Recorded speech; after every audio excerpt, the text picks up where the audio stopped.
Buenas noches, ¿cómo están todos? Bueno, voy a comenzar. Agradezco a todos los que están presentes. He visto que algunos han estado desde las 7 en punto, Alcinda.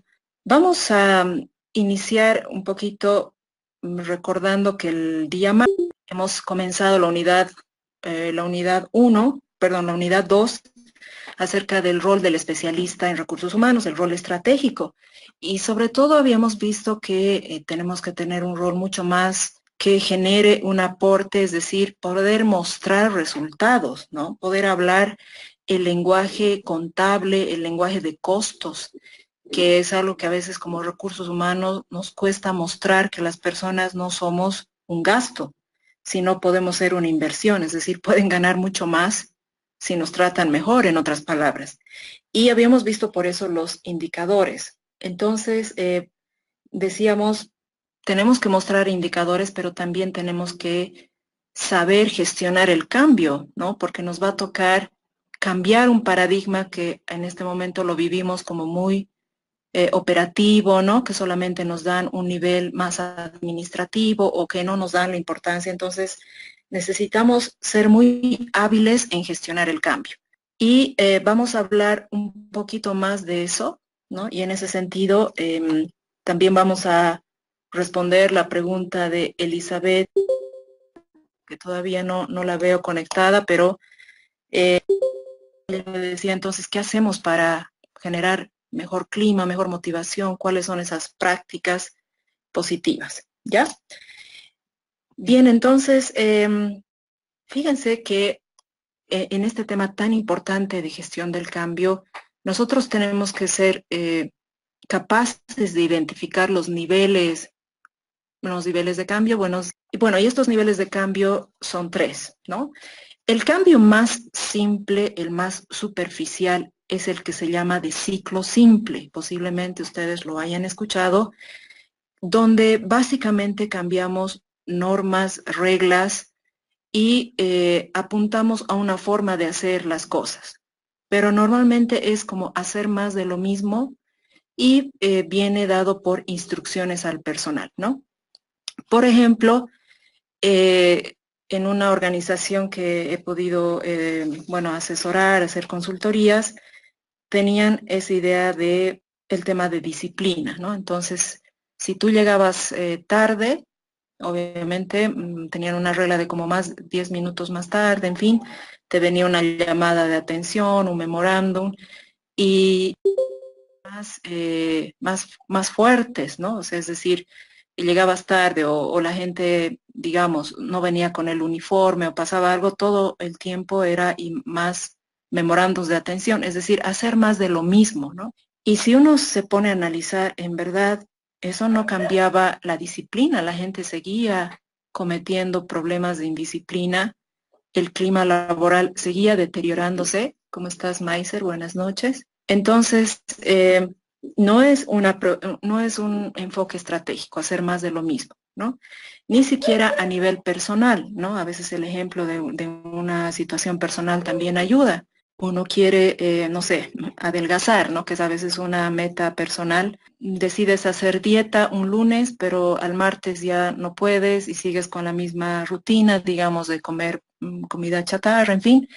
El próximo lunes dices, no, hoy día sí voy a hacer y otra vez el martes o miércoles recaes y así vas pasando las semanas. Entonces, hacer más de lo mismo no funciona, ¿no? Y no es sano, ni a nivel personal ni a nivel organizacional. Entonces, ahí hay que analizar el siguiente nivel del cambio, que son procesos de doble ciclo, donde ya uno analiza estructuras, es decir, cómo nos estamos organizando que esto no está funcionando, ¿no? ¿Qué cosas estamos haciendo, las personas que estamos pensando para que siga habiendo el mismo problema?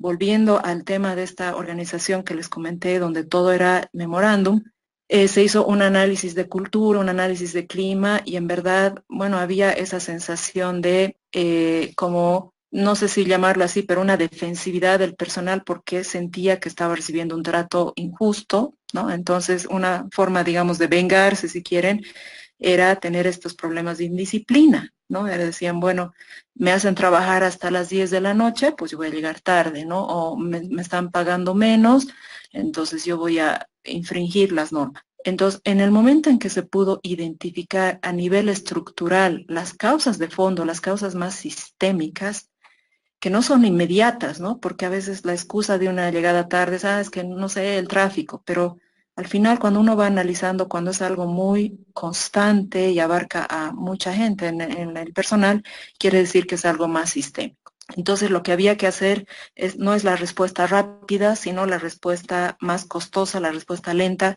que es trabajar en temas de cultura, ver qué está pasando con el liderazgo, ver cómo se está valorando a las personas, y eso tardó, pero al final derivó en una mejora de la disciplina. Entonces, es un proceso más complejo, el proceso de doble ciclo, ¿no? Bueno, podemos ver que a nivel personal, ¿no? Ejemplo, el tratamiento médico. Uno va al médico y de pronto el médico te dice, mire, su colesterol está alto, entonces desde mañana, por favor, deje los pollos Copacabana y deje la Coca-Cola y no sé qué. Díganme ustedes si uno realmente lo va a hacer, ¿no? Si uno va a dejar de comer todo lo que come que es rico de la noche a la mañana, nada más porque el médico te ha dado esa instrucción. La realidad es que no lo hacemos, posiblemente tratemos de un poquito medirnos los primeros días, pero después del mes o de los 2 meses vamos a seguir con los hábitos de siempre, ¿no? Es decir, que la regla, que es solamente una instrucción, no hace que uno cambie profundamente sus hábitos, ¿no? Uno debería analizar qué es lo que me lleva a tener este estilo de vida, qué es lo que me lleva a tener, digamos, bueno, a comer rápido o a tener este tipo de hábitos, ¿no? Entonces, ese análisis no se hace. El cambio más difícil es el de triple ciclo o de los valores. Fíjense que ahí no solamente se trabaja la parte cognitiva y la conducta, sino las actitudes, ¿no? Cuando hablamos de cambio, deben ustedes recordar que uno puede cambiar en 3 áreas. Como seres humanos podemos cambiar lo que pensamos, lo que hacemos o la conducta, y lo que sentimos, o la parte emocional o la actitudinal, ¿no? Son 3 áreas en las que podemos trabajar el cambio. La más difícil, sin duda, es la actitudinal. El hecho de saber algo no hace que hagamos ese algo, ¿no? Uno puede saber muy bien algo. Por ejemplo, yo sé que si no leo o si no estudio, no me esfuerzo, posiblemente no me vaya bien en el examen, pero eso no hace que yo cambie, por ejemplo, mi hábito. Bueno, ahora voy a leer, voy a hacer esquemas conceptuales, me voy a rajar, no necesariamente. Y peor, mi posiblemente actitud, por ejemplo, hacia el aprendizaje, ¿no? Tengo una actitud de esfuerzo, de apertura, o tengo una actitud negativa, de crítica, de la ley del mínimo esfuerzo, ¿no? De más bien buscar lo más fácil, en fin. Entonces, los valores son lo más difícil de cambiar y requiere un análisis profundo de parte de los líderes. Necesita que los líderes sean muy reflexivos, ¿no? Y digan, oye, ¿realmente valoramos o no a la persona? Y eso, ese tipo de organizaciones que trabajan mucho los valores se vuelven organizaciones de aprendizaje, pero tienen que tener líderes bastante autoconscientes, autocríticos, con un sistema de valores muy alto, ¿no?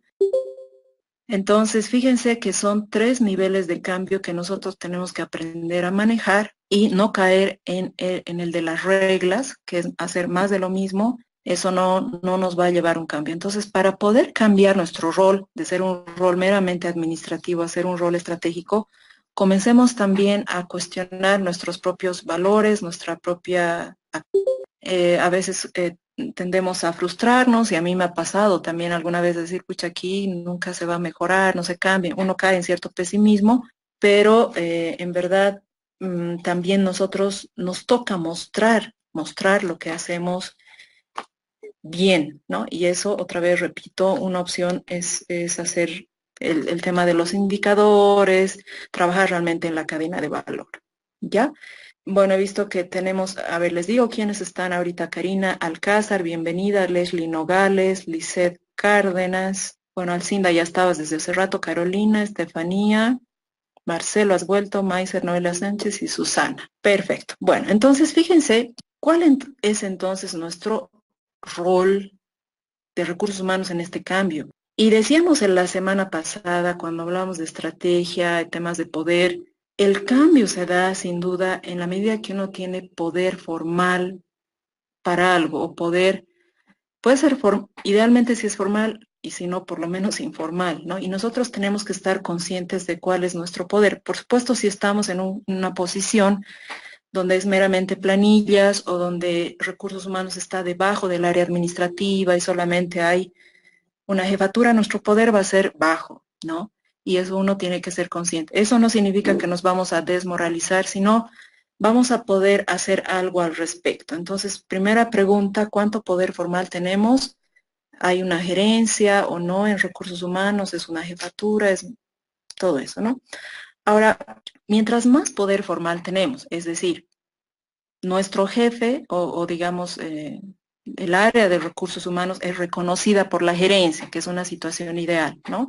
Posiblemente algunos de ustedes la tienen o la ha tenido. Y si tenemos ese privilegio, entonces obviamente vamos a poder hacer lo que se llama, vamos a poder tener la atención de la gente, ¿no? La gente nos va a escuchar. Entonces, más fácil va a ser cambiar. Si ustedes se fijan en grupos, ¿no? Y analizando grupos, por ejemplo, familiares, para dar un ejemplo, a veces, ¿a quién se hace más caso, si quieren, ¿no? En la familia, a veces se hace más caso al papá, a la mamá o a veces a un hermano. Hay alguien que tiene un poquito más de poder por diferentes motivos y en diferentes áreas también, ¿no? Digamos, a veces, ¿quién decide dónde va a comer la familia? A veces es uno u otra. Entonces, esa persona cuando diga algo va a tener la atención de la familia porque tiene cierto poder, en este caso informal, ¿no? También vamos a poder estructurar el proceso decisorio. ¿Eso qué significa? Digamos, en el ideal que nosotros tengamos como recursos humanos poder, ¿no? Tengamos la atención, la gente nos escucha, los gerentes nos escuchan, entonces podemos decir qué es lo que, quiénes y cómo vamos a decidir esto, ¿no? Podemos plantear una idea, por ejemplo, trabajaremos en un programa de liderazgo, podemos plantear ciertas estrategias de cambio, estrategias de recursos humanos y podemos aliarnos con quienes tienen el poder de toma de decisión, ¿no? Ustedes saben que las organizaciones, si bien tenemos lo que decíamos la anterior semana, un organigrama formal, el organigrama informal es otro, ¿no? Si bien todos los gerentes tienen o jefes tienen la misma jerarquía, hay uno que manda más que el otro, uno que tiene más llegada que otro, en fin. Entonces, saber aliarnos con aquellos que nos van a apoyar en las decisiones. También vamos a poder orquestar el conflicto. ¿Qué significa eso? Fíjense que esto que les estoy dando es de un libro que se llama Liderazgo Adaptativo de Robert Heifetz, ¿no? Lo voy a anotar en el chat porque si alguno de ustedes tiene la oportunidad de leerlo, este autor ha escrito mucho sobre liderazgo y realmente es un autor muy, muy bueno, ¿ya? Y él lidia con este problema de decir, pucha, yo quisiera hacer todo lo que dice la teoría, pero la realidad es que nadie me escucha, digamos, ¿no? Entonces, este autor, Robert Heifetz, nos dice, pero no tienes que esperar a que te den poder, tú también puedes ganártelo. Entonces te dice, por ejemplo, tú, digamos, no sé, trabajar una mejora de clima laboral, por decir algo, ¿no? ¿Con quiénes tienes que aliarte, ¿no? ¿Cómo haces que el grupo interactúe, ¿no? Si hay alguien que es opuesto, hay un conflicto, ¿cómo logras irte ganando a esta persona o más bien neutralizarla, digamos? ¿No? Es casi un manejo, comillas, político. Buenas noches, Carolina, he visto que has llegado. Entonces, es algo que uno tiene que saber manejar, más estratégico, más sistémico. También podemos controlar el flujo de la información, como tenemos cierto poder, podemos decir, entonces, esto queremos venderlo, entonces podemos ir generando ideas, ¿no? Por ejemplo, en una organización que conozco, bueno, les digo el nombre, que es COBE, que yo la respeto bastante porque la persona de recursos humanos tiene un cargo bastante de poder, ¿no? Formal, es superintendente de recursos humanos, está al nivel digamos, de los mandos jerárquicos altos. Entonces, esta persona es muy hábil porque dice, a ver, trabajaremos competencias, por ejemplo, ¿no? Pero no como competencias nos dice, hay que trabajar pocas competencias, no hay que llenarse. Entonces, ella ha definido competencias, ha sabido vender, ¿no? Entonces, ha podido controlar el flujo de la información en la medida que sabe qué ideas vender, qué cosas decir, y va generando ese mismo lenguaje en la gente. Entonces, la gente ahora ya trabaja todo por competencia. Otro tema, por ejemplo, es el manejo del ambiente de contención.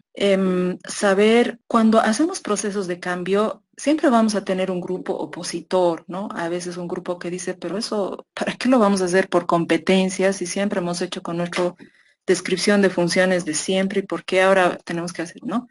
Entonces, saber contener es escuchar lo emocional, ¿no?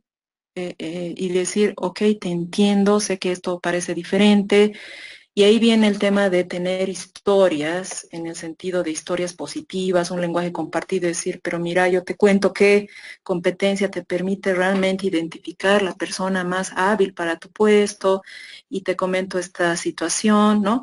Entonces se comienza a crear un lenguaje compartido. Ya todo el mundo comienza a hablar de competencias, todo el mundo comienza a hablar de valores en recursos humanos. Todo el mundo comienza a hablar de que el recurso humano no es un gasto, es una... Entonces, ese tipo de lenguaje uno comienza a crearlo, pero manejar el ambiente de contención es bien importante porque el cambio se da cuando uno puede contener lo emocional. En vez de decir, no, desde mañana se hace por competencias y los antiguos dejen de ser tan oposicionistas. Ese tipo de lenguaje más bien genera rechazo, genera defensividad, ¿no? Y finalmente escoger el proceso decisorio, que es lo que un poco les decía, con quién, cómo se llevará. Ahora, la realidad es que la mayoría de nosotros no tenemos tanto poder formal en la organización, ¿no? Posiblemente algunos de ustedes sí, pero la realidad es que no tenemos. Entonces, yo quisiera que de esta materia ustedes salgan con esa idea de que sí se podría, sí se puede, es algo que podemos hacer que recursos humanos tenga cada vez más espacio. Yo creo que es un momento en nuestro medio importante. Yo siento que cada vez más gerentes, líderes, incluso la pública, ¿no? Están comenzando a parar los oídos, si quieren, respecto a este tema de las personas y el bienestar. Entonces, si no tenemos tanto poder, tenemos que provocar la atención de la gente, ¿no? Si nadie nos escucha, pues provocamos. ¿Cómo? Haciendo preguntas, brindando datos y hechos. Si bien nuestro rol puede ser muy administrativo, de pronto ustedes trabajan en indicadores, ¿no? Hagan una encuesta, no sé, y muestren algo que nadie se esperaba porque no está en sus funciones. Ustedes digan, miren, yo les propongo esto, entonces un poco los van a dejar sorprendidos, ¿no? Pero hagan algo más allá de lo que les está pidiendo su cargo. Eso es lo que nos dice provocar la atención de la gente. No nos quedaremos pasivos. Luego dice regular el malestar modulando la provocación. Bueno, a veces cuando uno lee esto, yo la primera vez que leí este libro de Heifetz, realmente me entusiasmé, ¿no? Bienvenida Teresa, he visto que has llegado. Y te da una sensación de poder y decir, pucha, quiero hacer un cambio, pero hay que tener cuidado, ¿no? Hay que ver si el sistema está preparado. Por eso dice, cuidar de estar aquí por encima del umbral del aprendizaje y por debajo del límite de tolerancia. ¿Qué significa esto? Por ejemplo, a nivel personal, yo les comento a mi familia, creo que les había dicho que yo tengo 2 hijos varones, ¿no? Y bueno, mi esposo, los tres son tremendamente orientados a la comida carnívora, ¿no? Así, mientras más chatarra, la verdad les encanta todo lo que es hamburguesas. Bueno, a mí también, pero yo tengo la idea de también comer un poquito más sano, ¿no? Entonces, la primera vez que les dije que les iba a hacer ensaladas todos los días, íbamos a comer un poco de ensalada, fue reclamo general, ¿no? Es decir, hubo mucho malestar. Entonces, no estaba por debajo del límite de tolerancia, estaba por encima, ¿no? Entonces, no, ¿qué te pasa? No sé qué. Y como ellos son adolescentes, bueno, entonces ahí estaba 3 contra 1. Entonces yo tuve que ceder, ¿no? Ceder. Entonces uno tiene que saber un poco tantear las aguas, ¿no? Y tienes que modular esa tu provocación. Si yo hubiera sido poco estratégica, me hubiera dicho, bueno, y desde mañana me comen ensalada y olvídense de sus hamburguesas y carnes todos los días, seguramente hubiera habido un gran rechazo y hubieran comido el triple, ¿no? Es como cuando te dicen no y quieres hacer 3 veces más. Entonces, hay que ver si el sistema, si los gerentes y los jefes están eh, más o menos abiertos a la idea. Podemos encontrarnos con una pared y decir, no, ¿esto qué es eso? ¿Qué les pasa? Recursos humanos. Entonces, ahí tenemos que detenernos, ya tenemos que detenernos y dar un paso atrás, pero no amilanarnos, o sea, no dejar de hacer algo, sino hay que ver otros caminos, comenzar a hablar su lenguaje. Entonces, en mi caso, bueno, yo comencé a decirles, ok, está bien, seguimos con la comida que les gusta, pero ¿qué les parece? Sí, comencé a mezclar, por ejemplo, ¿no? Les gusta tallarín, le vamos a poner un poquito de verduras, se llama tallarín chino, no sé, me inventé unas cosas así. Y poco a poco les fui metiendo algo de verduras, ¿no? De frutas, en fin. Y ahora, bueno, creo que hemos hecho un avance en comer un poquitito más sano. Y esa es la idea, ¿no? Tratar de regular el malestar. No vayan a estrellarse, digamos, con un rechazo y terminan, quién sabe, despidiéndolos por decir cosas que no deberían, ¿no? Entonces, en ese sentido, hay que considerar lo que se llama el estado de tensión sistémica, ¿no? ¿Qué significa esto? ¿Quién es el barómetro? ¿Cómo sabemos que nos van a o no aceptar? Tenemos que ir a la gente de poder, ya sea el gerente general, quien sea pues de poder, ¿no? Yo conozco una organización donde la persona de poder no es ni el gerente general ni los gerentes, es la asesora legal, que nada que ver en cuanto a jerarquía, pero por algún motivo a ella todo el mundo le hace caso, incluyendo el gerente general. Entonces, ¿a quién le tengo que vender mi idea primero? A ella, pues, ¿no? Porque yo sé que si ella me la compra o si le voy convenciendo, va a ser mucho más fácil. Entonces, la figura de autoridad formal es como un barómetro del malestar. Si ella me saca tostando, digamos, de su oficina, entonces ahí sé que mejor no hablo de esto todavía y tengo que esperar, ser más cauto o ver otras formas, ¿no? Y en ese sentido nos dice Heifetz, cuidado de no volverse un pararrayos porque no puedes controlar, ¿no?, el ambiente de contención. Pararrayos significa que a ti te van a terminar riñendo, a ti te van a terminar votando o tú vas a quedar mal por querer hacer algo diferente, ¿no? Entonces, ¿qué es lo diferente? ¿En qué tenemos que trabajar fuertemente? En lo que se llama la cadena de valor de recursos humanos, es decir, la arquitectura estratégica de recursos humanos. Cadena de valor de recursos humanos y arquitectura estratégica son sinónimos, por si acaso, ¿no? Yo quisiera que sean dos términos estos, que ustedes realmente se los guarden, ¿no? Que los recuerden, acuérdense, arquitectura es como un armazón, ¿no? Y cadena de valor nos da esa idea de algo que se arma, algo que se encadena, algo que se estructura. Y fíjense cuál es la cadena de valor que tenemos acá. Si se fijan en el lado extremo derecho, si quieren, de la flecha, están los resultados de la organización. O sea, nuevamente, ¿qué quiere lograr la organización? Bueno, les decía entonces que en el lado derecho, los resultados de la organización. Por ejemplo, estoy con una organización cuya cartera de clientes ha bajado bastante, ¿no? Entonces, un resultado que ellos quieren lograr es aumentar las ventas, ¿ya?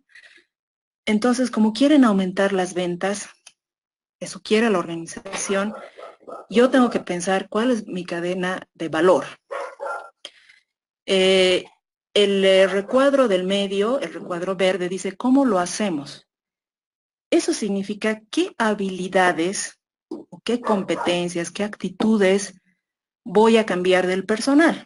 Si la organización quiere vender más, entonces por supuesto tengo que contratar gente mucho más vendedora, ¿no? Tengo que trabajar, la gente tiene que comenzar a ser mucho más hábil en venta, saber cerrar una venta, mucho más extrovertida si quieren buscar clientes, mucho más proactiva, ¿no?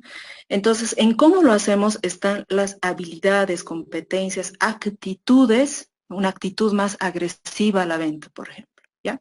En el lado extremo izquierdo está lo que hacemos. Entonces, lo que hacemos nosotros los de recursos humanos son los sistemas de recursos humanos que hemos hablado la anterior semana y que en realidad toda la maestría ustedes han trabajado en esos sistemas.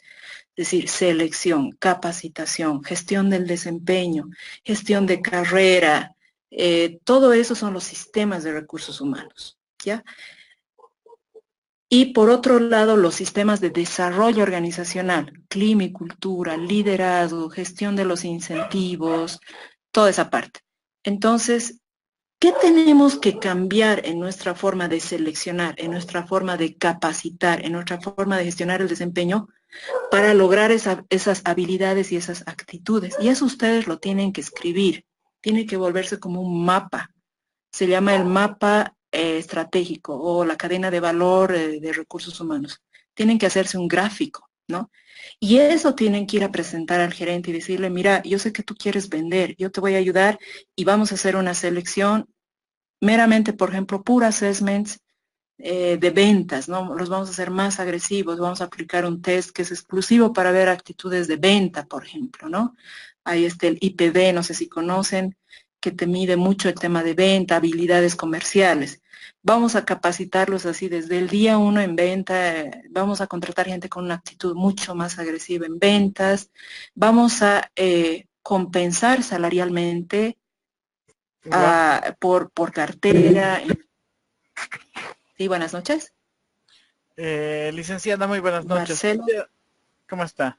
Hola, ¿Podría, Marcelo. podría repetir de nuevo cuál es la herramienta para el tema de ventas? ¿O podría escribir por el chat? Ah, sí, sí, lo escribo. Es el IPB. Es un test que mide habilidades comerciales. No sé si posiblemente alguno de ustedes lo conoce, ¿no? Pero bueno, él te da un indicador de cuán vendedora es una persona. Obviamente nunca hay que aplicarlo solito, siempre hay que acompañarlo de un assessment, de una simulación de ventas, ¿no? Es importante. Bueno, entonces fíjense, esta es de valor o la arquitectura de recursos humanos. ¿Cuáles son, en ese sentido, nosotros, cómo podríamos armar nuestra cadena de valor? ¿Qué podríamos nosotros sugerir? Y para eso nosotros tenemos que estar muy alertas de las mejores prácticas, dando algunos de sus trabajos en los foros y me han gustado mucho varios porque realmente ustedes han visto algunas tendencias de recursos humanos y muchas de las que ustedes han puesto en los foros están también aquí, ¿no? Por ejemplo, mientras una buena práctica en recursos humanos, según estos autores, Pfeffer y Wright, es proveer estabilidad laboral, ¿no?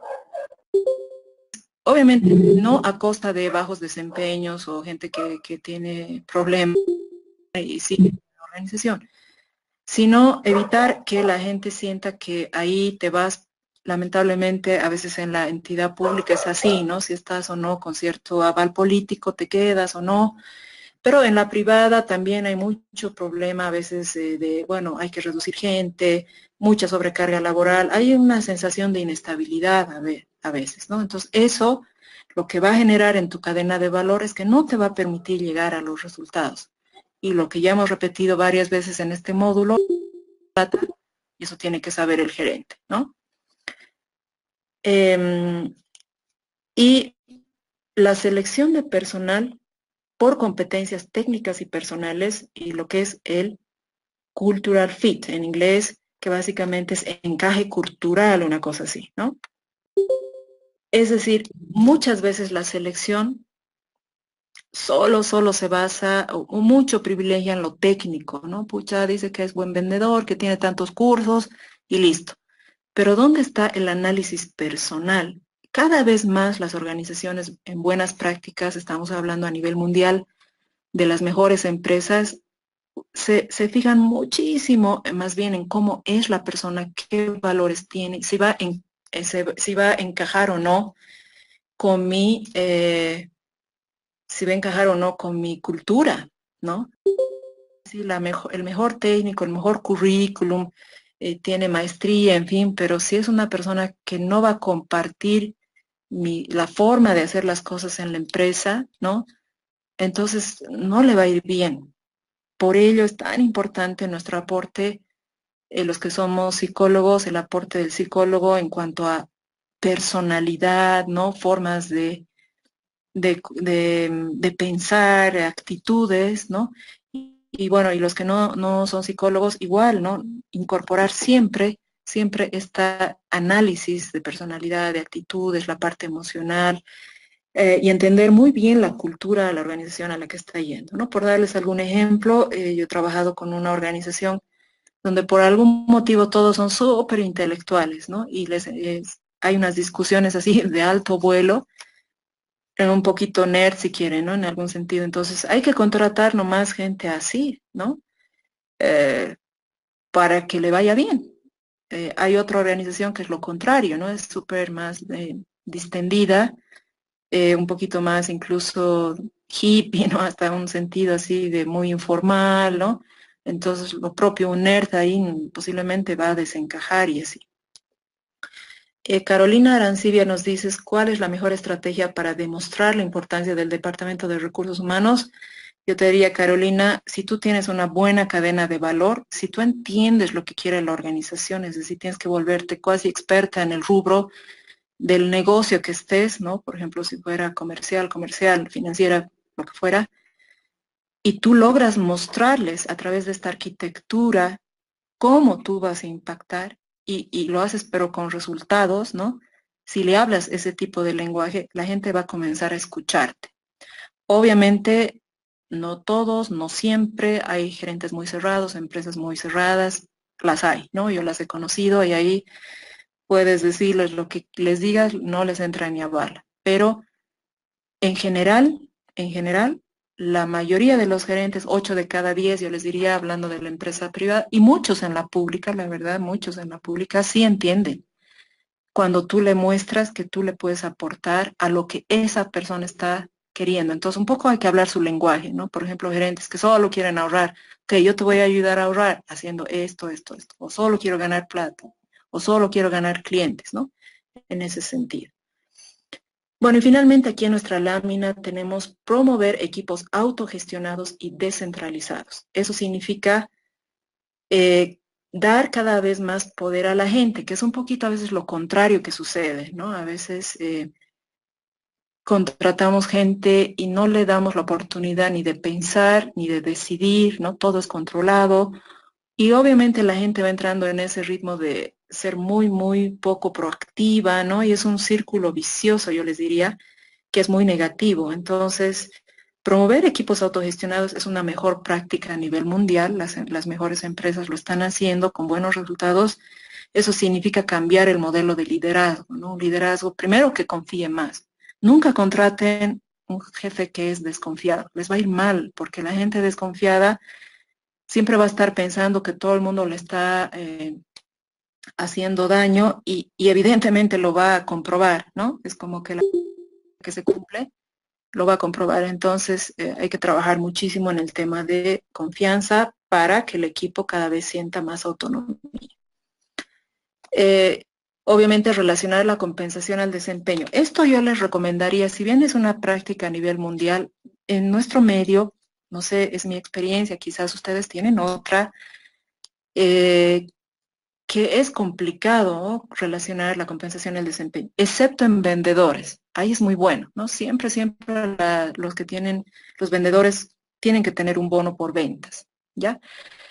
Pero eh, hay ciertos problemas, ¿no? Por ejemplo, en los oficiales de crédito, en las microfinancieras, sí se paga por cartera, mora, clientes, en fin, pero ha generado mucho problema de equipo, canibalización entre los propios oficiales, se quitonean sus clientes, en fin. Entonces, algunos bancos importantes, como el Banco FIA, han decidido, hasta donde sé, no sé si habrá cambiado, dejar esto. Entonces, hay que tener mucho cuidado, pero en mi criterio, si es comercial, sí vale la pena, ¿no? El siguiente dice capacitar intensivamente, o sea, no, digamos, se limiten y en general, idealmente los gerentes.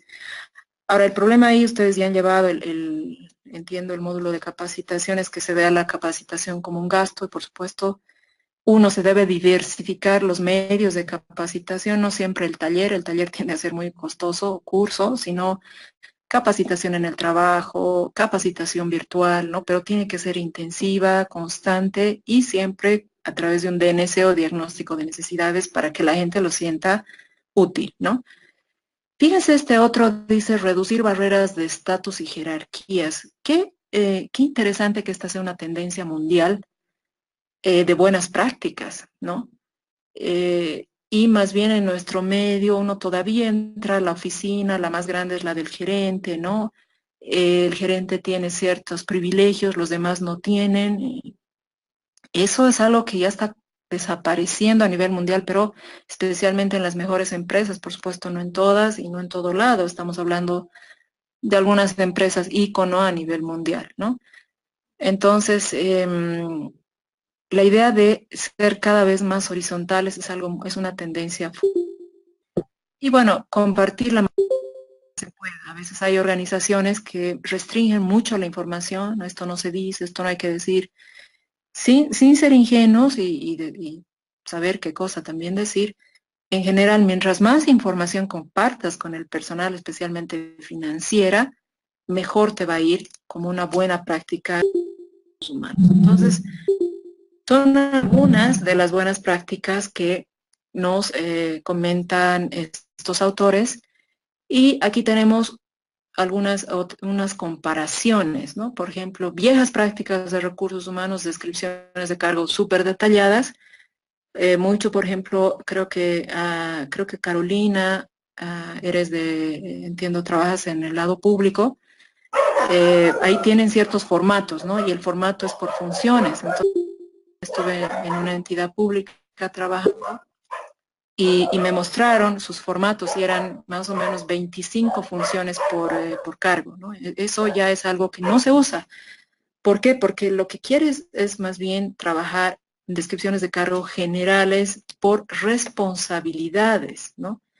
Entonces, no te voy a decir las 27 cosas que tienes que hacer, pero te voy a decir por qué te voy a pagar. Y te voy a pagar por esto, por resultados. Y normalmente hay máximo 7 resultados. Entonces, es una descripción de cargo mucho más estratégica que la otra, ¿no? La otra tiende a ser muy obsoleta, cambian las funciones, en fin. Bueno, en las viejas prácticas, cargos orientados a la eficiencia, no solamente cumplimiento, que no está mal, pero hay que incorporar la parte innovativa, que sí a nosotros nos falta bastante en general. Son pocas las empresas que yo conozco que te premian por innovar. Una de ellas es Finning Caterpillar, que por ejemplo, si tú das una idea, te premian por la idea, ¿no? Pero si no, son pocas que dan estos espacios.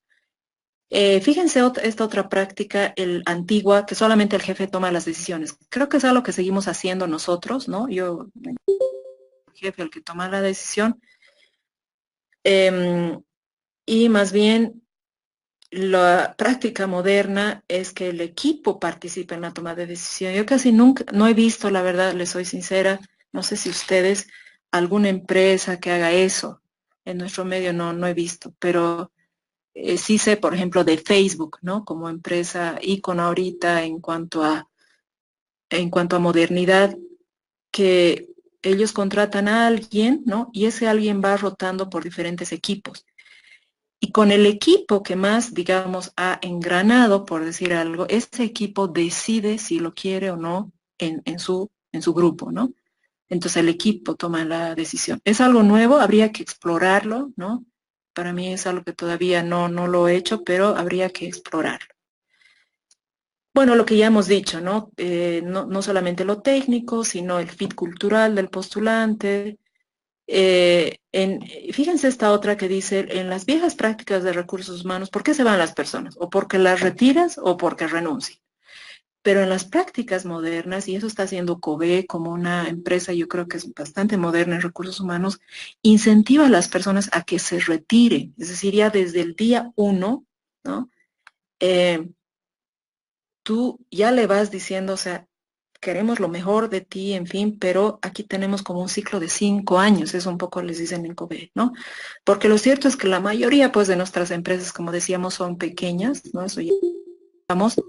Entonces es muy difícil ir ascendiendo tanto, entonces decir, pero en 5 años yo te voy a hacer un ascenso hacia afuera, es decir, te estoy preparando para que tú te vayas de aquí, si aquí eres analista, pues te vayas de jefe, ¿no? Pero yo te voy a ayudar. Entonces la gente ya se va mentalizando de ese tipo de rotación y eso es bueno, digamos, esa rotación positiva que es cuando has cumplido tu ciclo. Entonces, evitas tener gente desmotivada, antigua, que no quiere cambiar, ¿no?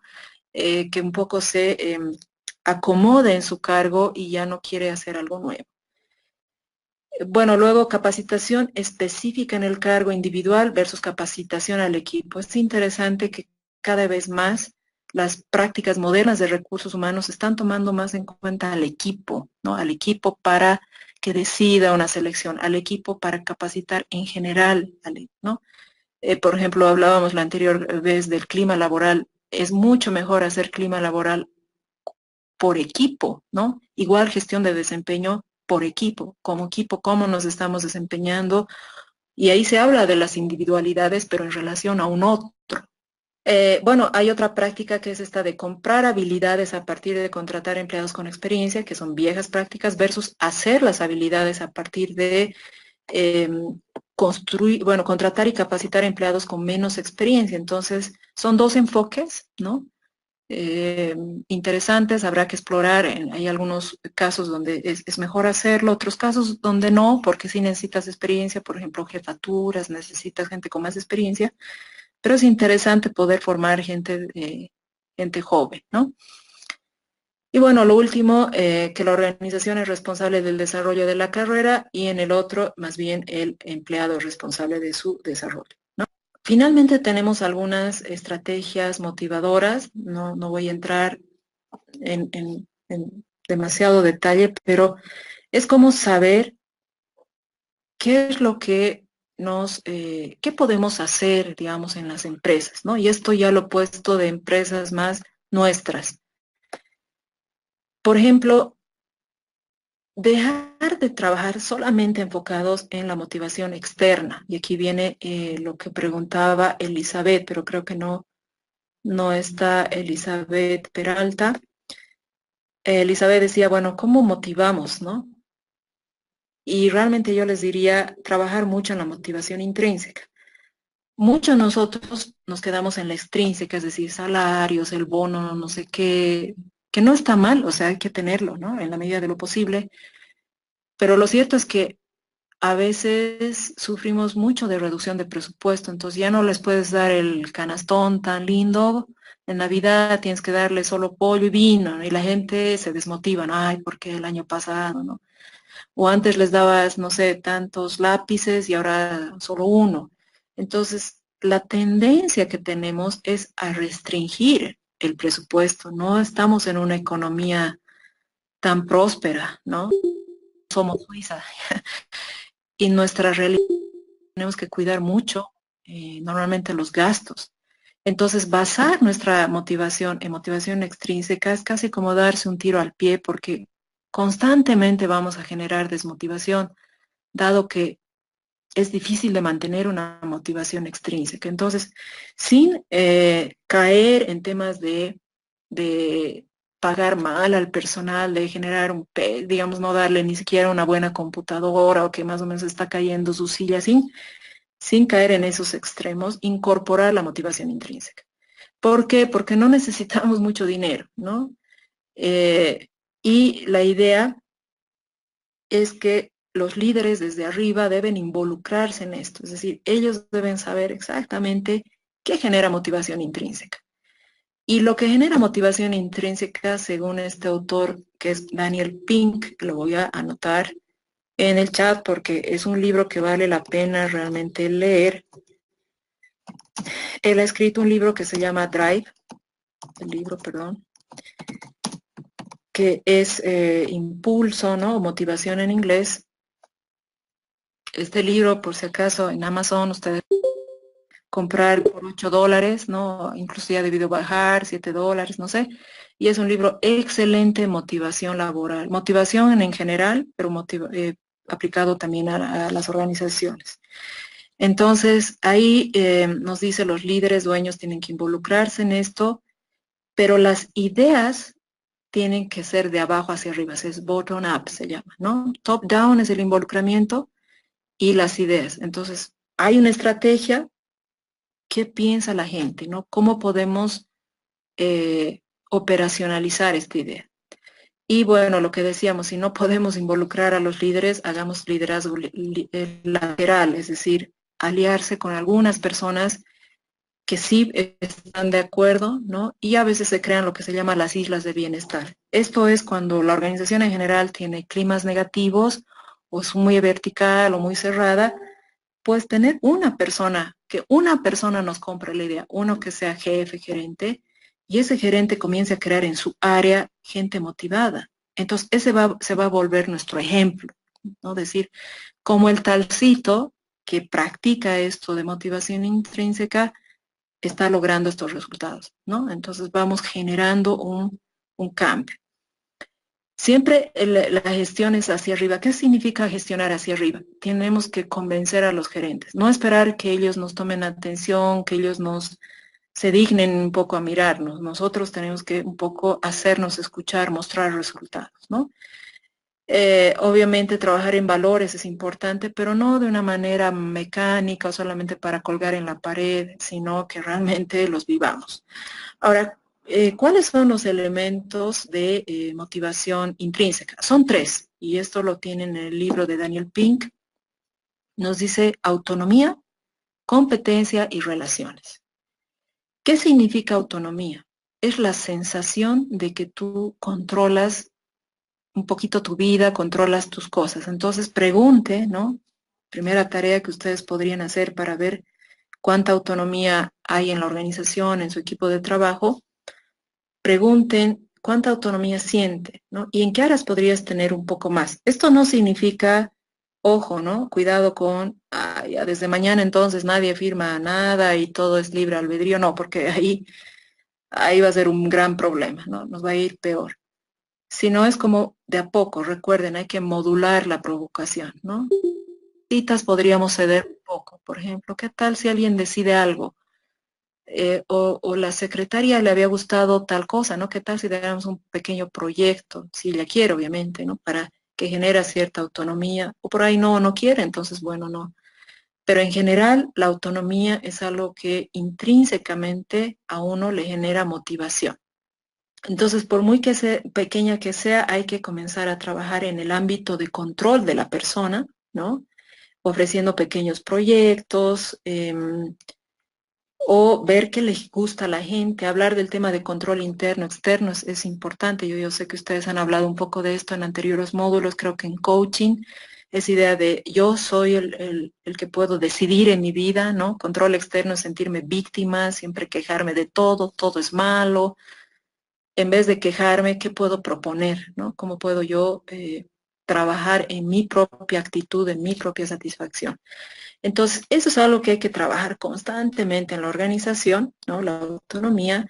Por supuesto, también la competencia es esa sensación de que yo siento que soy bueno en mi trabajo, que yo siento que aporto en mi trabajo, ¿no? Entonces, obviamente hay que dar espacio al aporte, preguntar a las personas, oye, ¿qué piensas de esto, no? A veces nunca se les pregunta, nunca se les exige nada, entonces entran en un letargo de confort, ofrecer capacitación, en fin.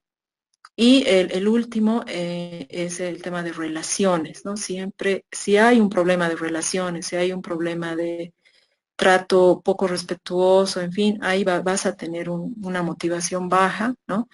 Por ejemplo, a veces hay que identificar personas difíciles, personas tóxicas, ¿no? Que son tremendamente conflictivas. Por suerte, en mi experiencia, no sé en la de ustedes, esto es muy rara vez. Hay personas que realmente tú dices, por nada van a cambiar, es una de 20, yo diría, exagerando.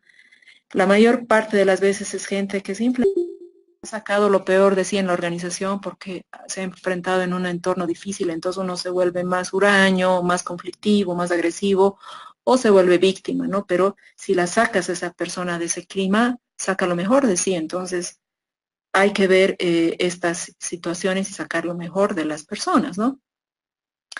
Si fuera realmente una persona difícil, lo ideal es retirarla, ¿no? Y si no se puede retirar políticos, en fin, hija del dueño, del partido, no sé qué, entonces hay que diseñar estrategias para proteger a los demás de esta persona, ¿ya?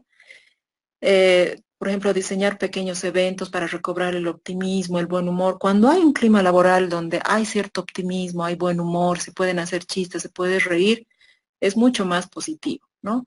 El tema confianza es crítico, crítico. Realmente en eso tienen que trabajar, tenemos que trabajar harto los de recursos humanos, ¿no? La tendencia es a la desconfianza, eh, hasta por, yo les diría, hasta por, vamos a decir, por cultura un poquitito andina que tenemos, ¿no? Tendemos a desconfiar. No solo nosotros, bolivianos, si quieren, sino se ha hecho un estudio y todas las culturas que son andinas, es decir, están sobre el nivel del mar, les cuento que tendemos a ser más desconfiadas en general, ¿no? Por ejemplo, en Colombia, los de Bogotá, en Ecuador, los de Quito, en el Perú, los de la parte andina, en Bolivia, nosotros, ¿no? La Paz, Oruro, en fin. Y los que están más al nivel del mar tienden a ser culturas más, más llanas, ¿no? Más confiadas. Hay un estudio que se ha hecho sobre esto y es interesante este resultado, ¿no? Trabajar en la visión, definir los valores, en fin. Son varios elementos que podemos trabajar para generar un ambiente de motivación intrínseca, que es algo que es mucho más fuerte si se puede mantener. Bueno, con esto habríamos concluido la unidad 2 y quisiera ahora pasar a ver algunas de las preguntas que ustedes y comentarios que he visto que han hecho. Por ejemplo, Nadia, nos hablas de liderazgo transformacional, ¿no? Este liderazgo es bien interesante, Nadia. Me alegra que tú lo traigas y yo comentarles que yo hice mi tesis doctoral en liderazgo transformacional, justamente, ¿no? Y es un modelo donde realmente la idea es transformar, cambiar al personal, ¿no? Y trabaja mucho la parte emocional, justamente la parte de motivación intrínseca. Es un modelo bien bonito para explorarlo, para leerlo, ¿no? Y nadie también nos dice hasta qué punto la autonomía, ¿no? A veces demasiada democracia, nos dices, en las decisiones se pierde la mirada estratégica, sin duda. O sea, todo esto siempre es con criterio, con sentido común, viendo qué tipo de cultura, si la cultura, digamos, es muy caótica y mucha indisciplina, no vas a poder dar autonomía de entrada, ¿no? Vas a tener que ir de a poco, vas a tener que saber con quién sí, con quién no. Ahí se llama también La confianza inteligente de Stephen Covey, que es otro libro que también les recomiendo leer. No significa que todas las decisiones las tengas que consultar a todos, porque eso, primero que es mucho tiempo, ¿no? Hay decisiones que tienen que venir nomás de arriba, pero lo que sí tienes que saber es haber escuchado un poquito abajo para tomarlas, ¿no? Si tú tienes buenos canales de abajo hacia arriba, si tienes líderes que escuchan a la gente, si hay espacios de discusión, normalmente las decisiones que al final se toman arriba van a ser mejores. Entonces, ese es un poco el justo equilibrio que hay que tener cuidado. Bueno, como no estoy viendo más preguntas, voy a yo preguntar. Yo quisiera preguntarle a Hola. Leslie. Hola, sí, dime. Bueno, licenciada, muy buenas noches. Una pregunta. Una vez ya aplicado el test IPB, por ejemplo, Sí, yo tengo, por ejemplo, contarle algo, digamos, por ejemplo, mi esposa, ella es directora de Yambal y ella ya, siempre patalea con el tema de sacar, digamos, nuevos Yambales, ¿no? Nuevos directores en Yambal, porque al ya. final de cuentas, esto es una cara piramidal, ¿no? Es más ¿cómo es el tema de Yambal? Es más por niveles, ¿no? Pero Ujú. cuando van subiendo niveles, tienen que, digamos, sacar una hija directora, ¿no? Y a veces cada año, digamos, trata ella de sacar directoras, nuevas directoras para crecer su familia, pero ella, digamos, ve, digamos, que de estas señoras o señoritas al final se van cayendo, ¿no? No van Ujú. clasificando por los conteos, no sé, es toda una náutica que tiene Jean Barca, es muy interesante. Yo varias veces he asistido a algunas capacitaciones y me encanta la forma como les motivan, por ejemplo, a las vendedoras para impulsar, ¿no? Especialmente a las Ujú, directoras. Pero cómo, digamos, pues, se puede utilizar esta herramienta, el IPB, para mejorar el tema de ventas o ver, digamos, qué candidatas son las adecuadas, digamos, para que puedan formarse como nuevas directoras, ¿no? Porque va de la mano con lo que es el desarrollo de recursos humanos, porque no simplemente, como usted menciona, recursos humanos es simplemente elaborar planillas, sino la parte operativa y administrativa, ¿no? Sino va más allá, ujú. ¿no? Apunta a otros niveles, ¿no? Que quizás no lo toman en las instituciones, pero sí, digamos, en el tema informal sí lo toman más en cuenta, ¿no? Ujú. Sí, sí.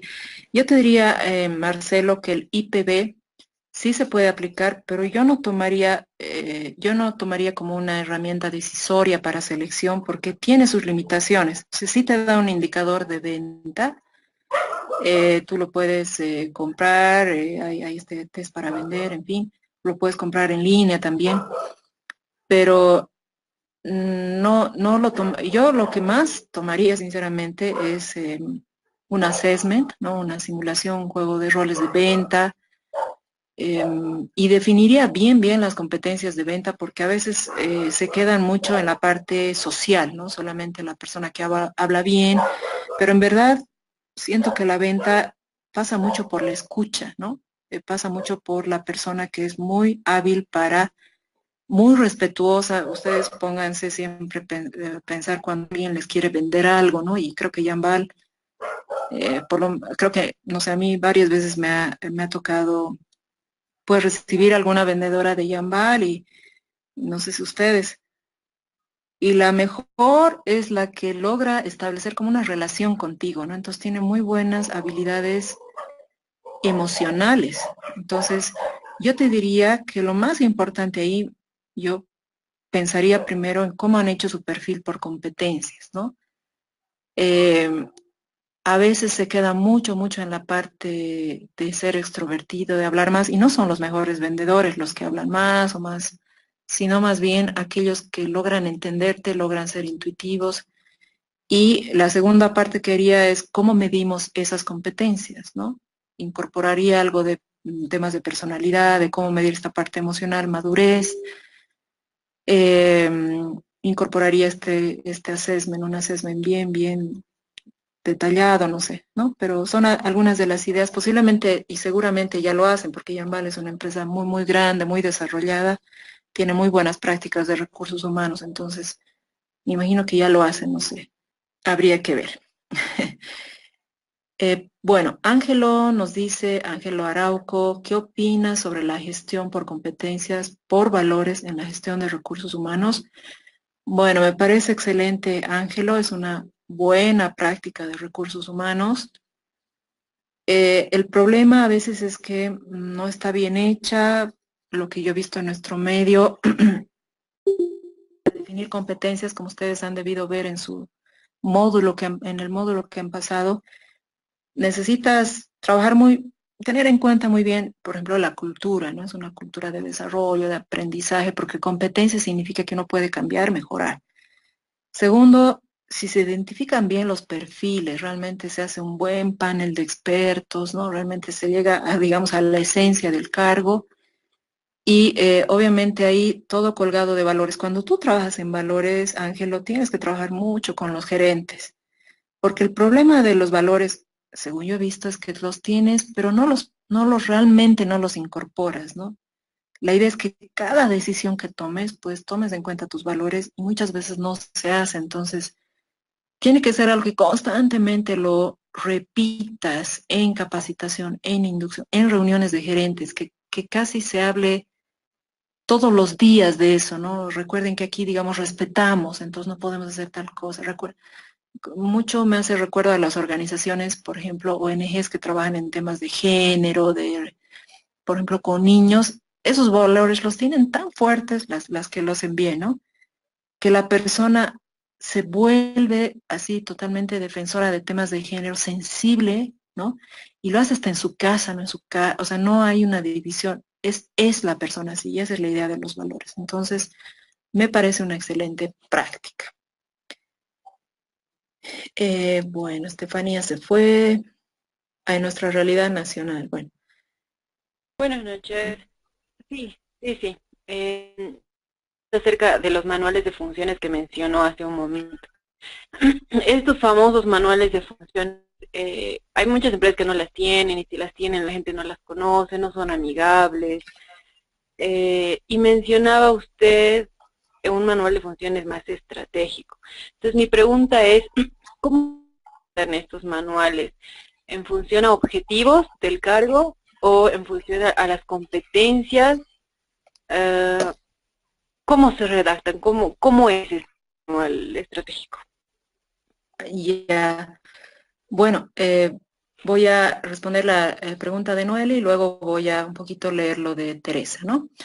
Em, bueno, Noelia, la idea es hacer de arriba hacia abajo estos manuales. Se comienza desde el objetivo de la organización, ¿no?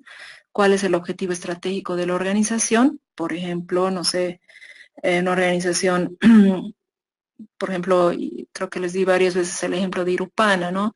Lo que ellos quieren como objetivo general es que la población boliviana, como visión, si quieres, comience a tener una alimentación mucho más nutritiva y saludable y respetando, bueno, nuestra cultura, ¿no? Nuestra cultura andina.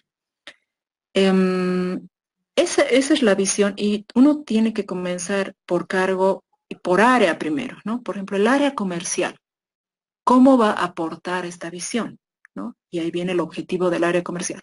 Seguramente será generar sistemas de venta o estrategias de venta que valoricen digamos, qué sé yo, cuidando los valores nutritivos, pero logren ventas, no sé, estoy inventando. Y ahí bajas recién a los cargos. Entonces, el gerente comercial, ¿cuál va a ser el objetivo de su cargo? ¿Que responde a ese objetivo del área? ¿Que responde al objetivo de la organización? Y ahí vas a un resultado, pero es un resultado más estratégico, ¿no? Yo quiero que me generes una cartera de clientes satisfecha, respetando el tema nutricional, en fin, ¿no? Y ahí yo te doy responsabilidad. No me voy a la función, que son el conjunto de tareas, el conjunto de actividades, sino me voy a responder la pregunta de ¿para qué te pago? Te pago para tener una cartera de clientes sana o unos clientes que, digamos, que sean leales, no sé, ¿no? Ahí puedo poner hasta números en el área comercial, tener 30% del mercado, no sé, me estoy inventando.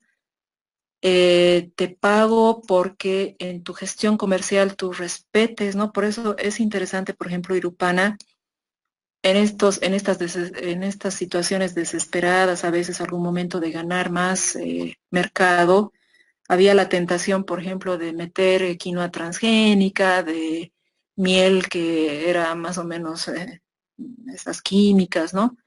Que parece que de la Argentina traen ese tipo de miel, no sé, y realmente ahí vuelves a tu esencia y dices, pero esa no es nuestra misión, nosotros queremos ser orgánicos realmente.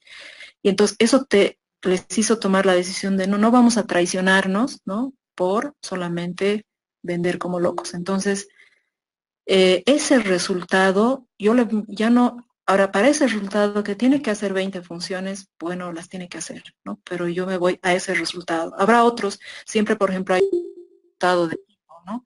Mantiene un equipo con un clima laboral saludable, gente se preocupa por el desarrollo de su gente, ese es un resultado. Y ya las funciones para eso serán otras, en fin. Normalmente son 7 resultados, no deberían ser más, porque si son más quiere decir que no has pensado bien, no es estratégico. Ya, entonces un poco esa es la idea, Noelia.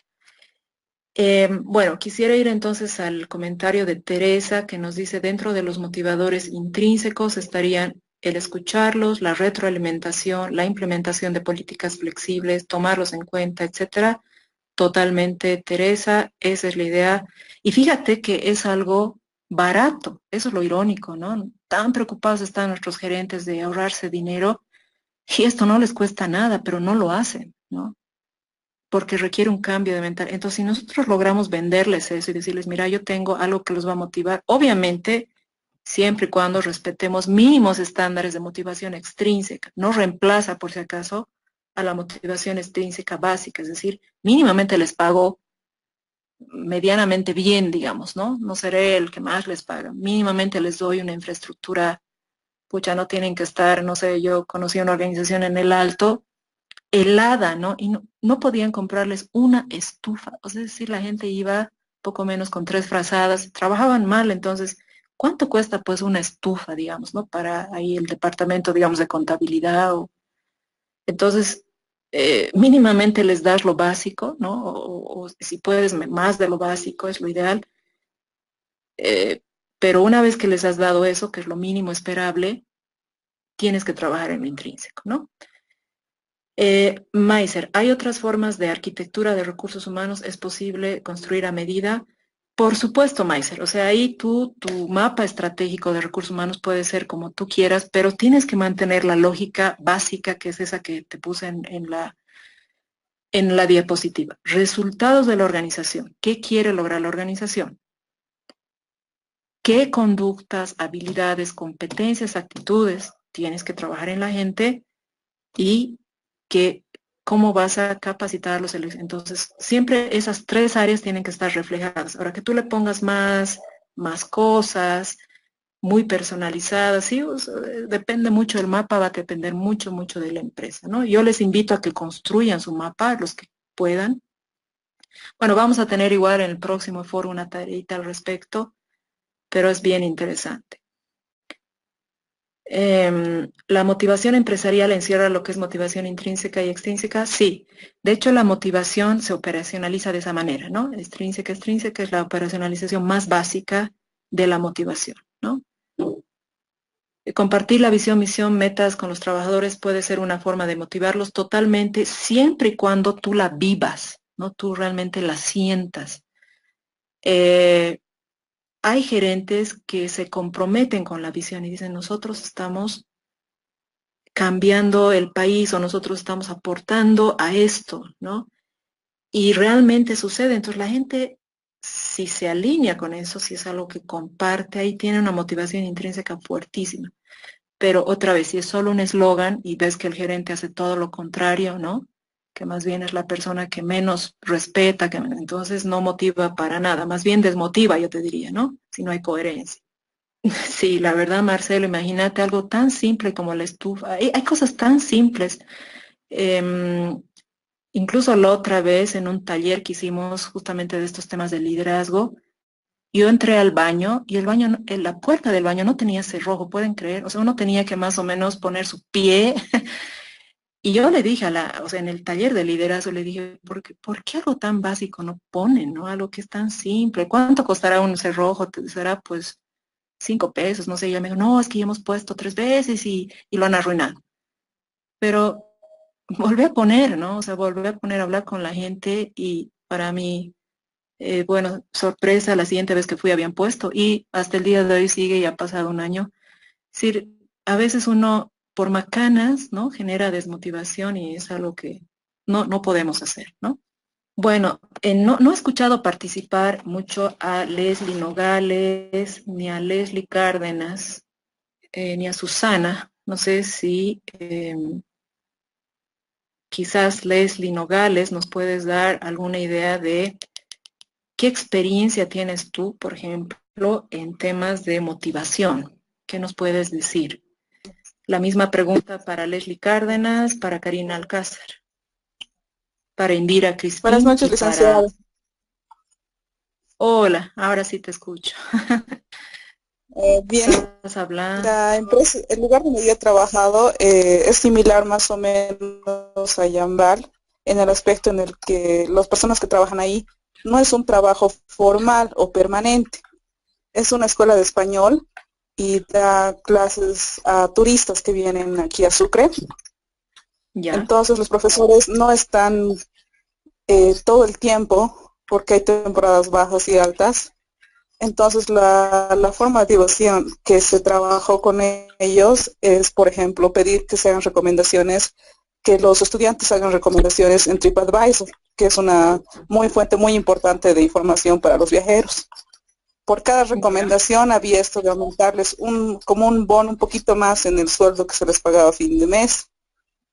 Ah, ya. También así como tenemos el manejo de redes sociales, destacar a cada profesor del mes, pero como es el mismo problema que no es permanente, no es exactamente un trabajo formal, sí todavía hay ese problema de que los profesores estén motivados y que vengan a trabajar, y también que los turistas que vienen a tomar clases estén contentos. Entonces sí, más o menos me identifico más con ese tipo de empresa en el que no es una relación, un trabajo formal. Ya, sí. Ahí, por ejemplo, me da la impresión que tú tienes un tipo de cultura que se llama fragmentada, por las características que me dices, no es constante, ¿no? Son profesores, vienen, se van, hay una cuestión así de, no es algo tan compacto. Entonces, en culturas fragmentadas, hay que generar un poquito más de espacios, por ejemplo, de comunicación. Eso generas mínimamente algo de, pues, de motivación, ¿no? Hay que generar más espacios de retroalimentación, ¿no? Hay que buscar formas para que no sea tan, bueno, cada uno por su lado. Eso es un poquito la idea de una cultura fragmentada. No es malo, ¿no? Porque ese es el modelo a veces que funciona con este tipo de institutos, como el que me comentas, pero hay que generar algunos espacios más para compartir. Bueno, he visto que Susana, lo que tú comentas, que es tener una persona conflictiva, es bien grave. ¿Ya? Yo creo que es motivo los que lo han vivido o lo hemos vivido. Yo he tenido esa vivencia también de tener una persona conflictiva. Yo, la verdad, he renunciado a ese trabajo, ¿no? Porque ya no podía soportar a esta persona. Le estoy hablando de hace unos 20 años, que fue uno de mis primeros trabajos. Es difícil porque, sobre todo si tú no tienes, no sé si ahora tendría la misma actitud. Creo que ahora, quién sabe, tendría otra actitud, no sé, depende si uno necesita o no el trabajo. Mm, Hay que saber protegerse también, ¿no? Finalmente recordar que podemos ser víctimas o podemos ser protagonistas. Creo que eso sirve en esas situaciones. Y finalmente nadie, aunque quiera, puede bajonearnos, por mucho que nos diga lo que nos diga. Y bueno, defenderse, no sé si es posible defenderse en cuanto a, bueno, no sé, algún jefe que nos ayude o un poco, ¿no? A cómo neutralizar a esta persona.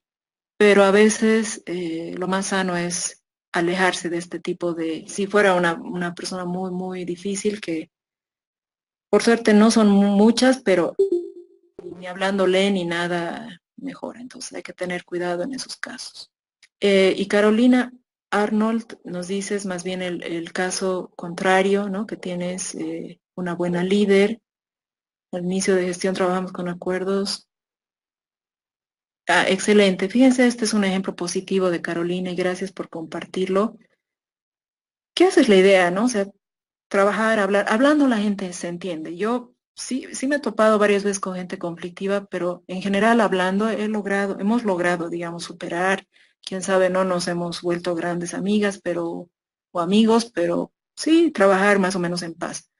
Entonces, en general, funciona el poder conversar, hablar, generar acuerdos. Por ejemplo, en equipo, que el equipo diga, a ver, ¿cuál va a ser nuestra forma de relacionarnos? Que el equipo hable en ese sentido. ¿Cuándo nos sentimos mejor? ¿Cómo podemos hacer para mejorar la confianza?